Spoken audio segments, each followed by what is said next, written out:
For me, swimming has always been a huge part of my life, from being coached at an early age to being part of my university team. But it's had its challenges. Hearing a coach from across the pool or noticing it was my time for a race at a gala all came down to, did I hear that?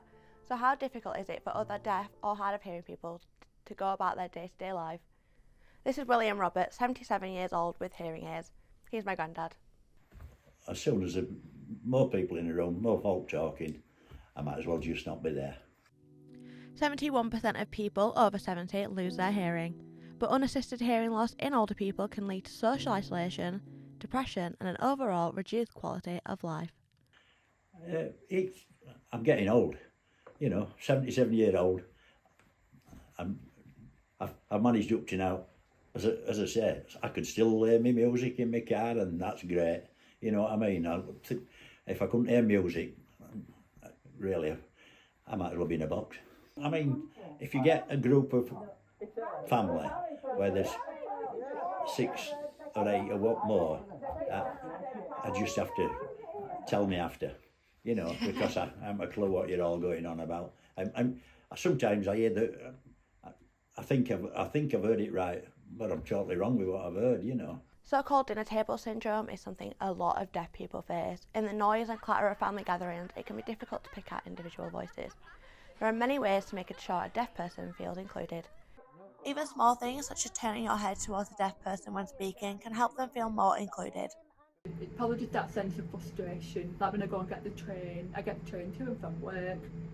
There's very frequently delays and changes in the timings, or they do an announcement saying that you're going from one platform to the other and everybody takes off. I don't know, I haven't heard the announcement, so I have to just follow the crowd and hope for the best. However, some train stations are becoming more deaf friendly. Manchester Deaf Centre hosts a social club every Monday, getting the local deaf community involved in games of bingo.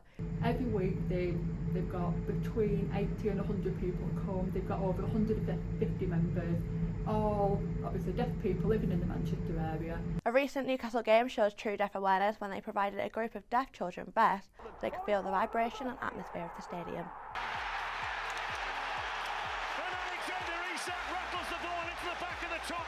What a finish, what a goal, and look at him even there, our shot's buzzing, and so it should. So how does your hearing affect you and your sport?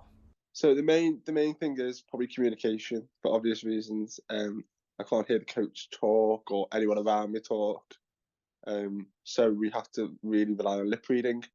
Nathan Young is a profoundly deaf Team GB swimmer who wears a cochlear implant and is the 5th fastest deaf swimmer in the world. The other one is the start system.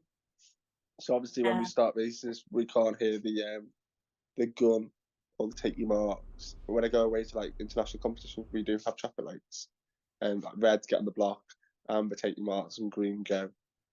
So I've been challenging Swim England about this because it's like we're on a fair advantage before we even raced. Rose Aileen Ellis took over our screens when she won Strictly in 2021 despite having a hearing loss, and she used her choice dance to show how she hears. I'm proud to be hard of hearing, and I would never ever change that. So this documentary is made in honour of Deaf Awareness Week.